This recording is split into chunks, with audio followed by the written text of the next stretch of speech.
নমস্কার বন্ধুরা, শ্যামলী ব্যানার্জিস কিচেনে সবাইকে অনেক অনেক স্বাগত। তো চলো আজকের রেসিপি শুরু করা যাক।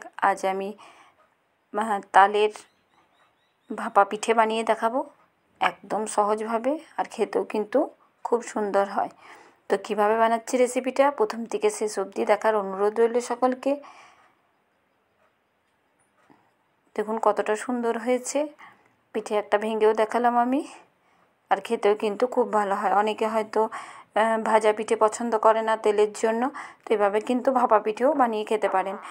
তবে এই পিঠেটা গরম গরম খাওয়া যাবে না, একটু ঠান্ডা করে খেতে হবে। তো প্রথমে পিঠেটা বানানোর জন্য আমি নারকেল নিয়েছি, নারকেলটাকে কুড়ে নিয়েছি। তো এই কোড়া নারকেল এবার কড়াইয়ের মধ্যে দিয়ে দেব, দিয়ে একটু পুরটা রেডি করে নেব।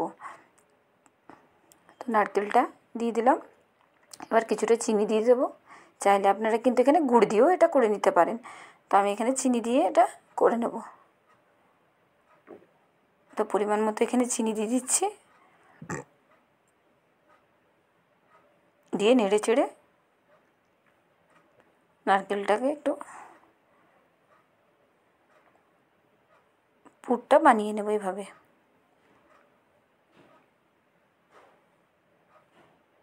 এই যে পুরটা আমার রেডি হয়ে গেছে। তো এবার একটা বাটির মধ্যে এটা রেখে দেবো, নামিয়ে ঠান্ডা হোক ততক্ষণে। আর পিঠেটা তৈরি করার জন্য এবার আমি চালটাকে রেডি করে নেব, চালের গুঁড়োটাকে। তো কড়াইয়ে এটা ঠান্ডা হোক ততক্ষণে, কড়াইটা গরম হতে দিয়ে দিয়েছি। এক বাটি মতো আমি তালের পাল নিয়ে নিয়েছি। একটা বাটি বা যে কোনো কাপ মেপে কিন্তু আপনারা সমস্ত জিনিস দেবেন, তাহলে কিন্তু ঠিকঠাক হবে। তো এই বাটি মেপে, ছোটো বাটিটা মেপে আমি এক বাটি তাল দিলাম।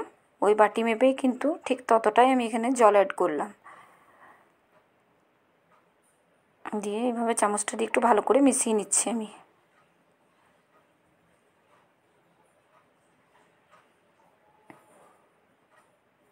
যে মেশানো আমার হয়ে গেছে, এবার ফুটে যাওয়া অপেক্ষা করব আমরা, একটু ফুটে যাক।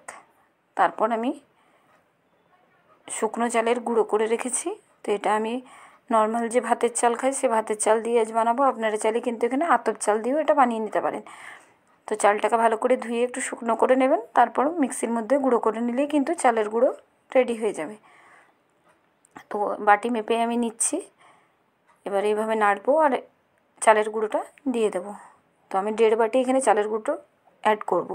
এক বাটি দিলাম, আবার হাফ বাটি এখানে দেবো। দিয়ে ভালো করে তালটার মধ্যে দিয়ে চালটাকে সেদ্ধ করে নিতে হবে, যাতে ভালো করে সেদ্ধ হয়ে যায়। দিয়ে দিলাম 1.5 বাটির মতো চালের গুঁড়ো। দিয়ে এবার এটাকে মেশানোর আগে আমি কিছুক্ষণ মিশিয়ে নেব। তারপর কিন্তু ঢাকা দিয়ে এটাকে 3 থেকে 4 মিনিটের জন্য আমি গ্যাসের ফ্লেমটা কম করে এভাবে রেখে দেব। একটু নুন দিয়ে দিলাম।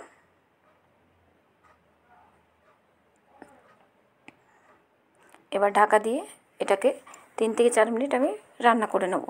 তো 3 থেকে 4 মিনিট পর বেশ শুকনো শুকনো হয়ে গেছে। এবার এটাকে ভালো করে মিশিয়ে নেব কড়াইয়ের মধ্যে।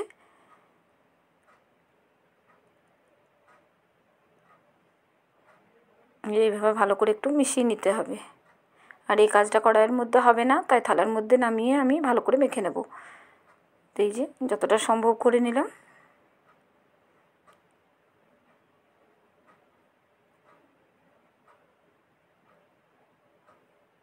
তো এটা হয়ে গেল। এবার আমি থালার মধ্যে নামিয়ে ঠান্ডা হতে দিয়ে দিয়েছি। তো বেশ কিছুক্ষণ ধরে ঠান্ডা করিয়ে নিলাম। এবার কিন্তু ভালো করে মেখে নিতে হবে, আর খুব ভালো করে মেখে নিতে হবে এটাকে। তো একটু গরম থাকবে, সেই অবস্থাতে কিন্তু মাখতে হবে। তো ভালো করে মেখে নিচ্ছি আমি। এই যে মাখতে মাখতে এরকম একটা নরম হয়ে গেল আমার, আর এরকম একটা ডোয়ের মতো তৈরি করে নিতে হবে। এবার ভালো করে আমি হাতটা ধুয়ে নেব, ধুয়ে নিয়ে আমি এবার পিঠেগুলো তৈরি করে দেখাবো আপনাদেরকে। এই যে হাতটা ভালো করে ধুয়ে নিয়েছি। এবারে এইভাবে ছোটো ছোটো লেচি কেটে নেব, দিয়ে যে পুরটা রেডি করে রেখেছি সেটা দিয়ে আমি পিঠেগুলো তৈরি করে দেখাবো আপনাদেরকে।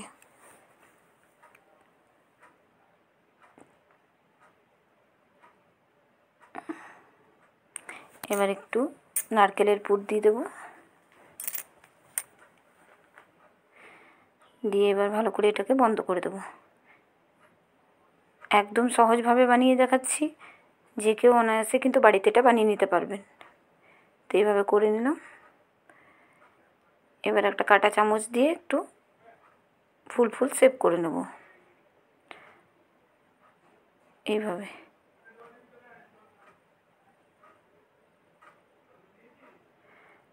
এই যে এটা দেখতে সুন্দর লাগছে। এইভাবে আরও একটা বানিয়ে দেখাচ্ছি আপনাদেরকে।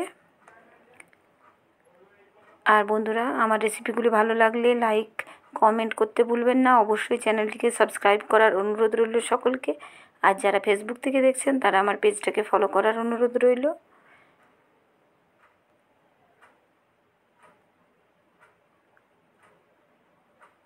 আর অবশ্যই বন্ধুরা কমেন্ট করবেন। কমেন্ট করলে আমরা নতুন নতুন রেসিপি করার আমাদের থাকে, যে নতুন নতুন রেসিপি আনবো আপনাদের জন্য। তাই বলছি সকলকে যে কমেন্ট অবশ্যই করবেন। আর আপনাদের কমেন্টের উপরেই নির্ভর করে আমাদের সমস্ত কিছু। তাই আপনারা যখন কমেন্ট করেন তখন আমরা কিন্তু নতুন নতুন রেসিপি তৈরি করার উৎসাহ পাই। তাই এইভাবে দুটো বানিয়ে দেখালাম। সবগুলো বানানো সম্ভব নয়, তাই দেখানো সম্ভব হয় না ভিডিওর মধ্যে। তাই এভাবে কড়াইটার মধ্যে একটু জল দিয়ে দিয়েছি, একটা স্ট্যান্ড বসিয়ে দিয়েছি।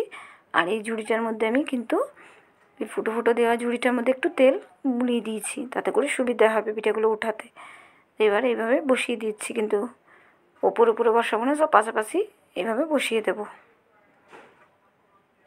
আর এটা অনেক তাড়াতাড়ি হয়, মাত্র 10 মিনিটের মধ্যেই কিন্তু এটা হয়ে যাবে পিঠেটা রেডি। তো এবার ঢাকা দিয়ে আমি 10 মিনিট করে নেব। 10 মিনিট পর আপনাদেরকে দেখিয়ে দিচ্ছি। দেখুন পিঠেটা আমার হয়ে গেছে। এবার ঠান্ডা করে নেব। তো একটু হাত দিয়ে চেপে দেখে নিচ্ছি, হয়ে গেছে। কালারটাও একদম চেঞ্জ হয়ে এসছে, দেখেই বোঝা যাবে। তো দেখুন হয়ে গেছে। এবার এগুলোকে নামিয়ে নেব। তো আজকের মতো এই পর্যন্ত।